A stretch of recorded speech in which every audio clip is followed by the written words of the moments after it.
how do you actually find out what the audience needs, right? Because you're here, you're giving the presentation. How do you know what, aside from just hearing comments or something where someone's like, oh my God, this is taking forever. But usually you're not going to hear that. How do you know what they're getting from it, and how do you know how to respond to that?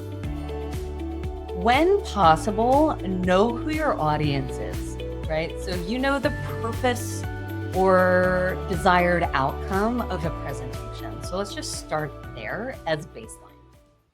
So what if everybody left this space at the end of my presentation?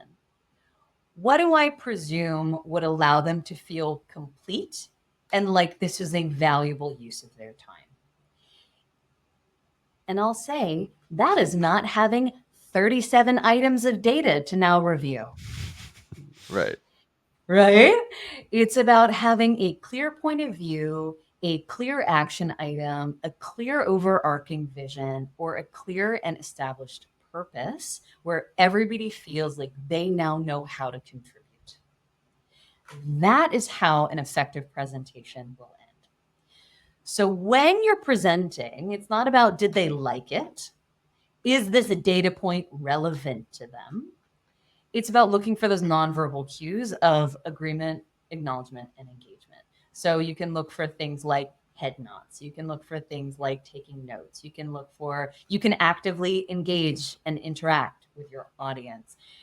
Correct, Sean? Am I right there? Mm-hmm. So you can actively find ways to engage your audience. The most effective thing that I see are vocal quality. So keeping the voice alive, having a point of view and allowing that to be imbued vocally. That means always keeping the voice dynamic. A real simple rule of thumb, everyone who's listening at home, new section, new tone. When I finish a point and now I'm done. The next point I want to make for you is that will alert their ear. So even if they've checked out, because presence is not a permanent state of being, we need to give everybody grace here. Yeah. Even if they've checked out, that vocal differentiation will clue them back in. So that's one thing that you can do really effectively. The second thing you can do is eye contact. And when I say eye contact, what that really means is landing points of focus. So even in this platform here, I'm looking at you all through a screen. You better believe I am putting my full energy on each one of you. I call it the line of connectivity, and it needs to feel taut.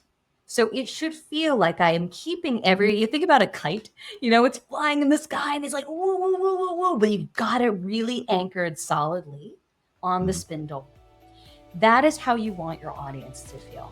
So at any moment, you know that I'm going to be planting my attention on you. Therefore, you're more prone to pay attention to me because you don't want to be caught. And ultimately, you will be caught up in my amazing presentation.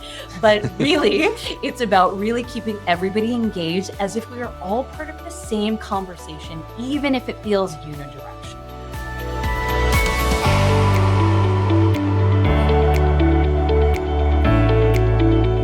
Did you learn something just now? Get the full episode of Ways We Learn wherever you get your podcasts. And while you're there, we'd love to get your rating or review.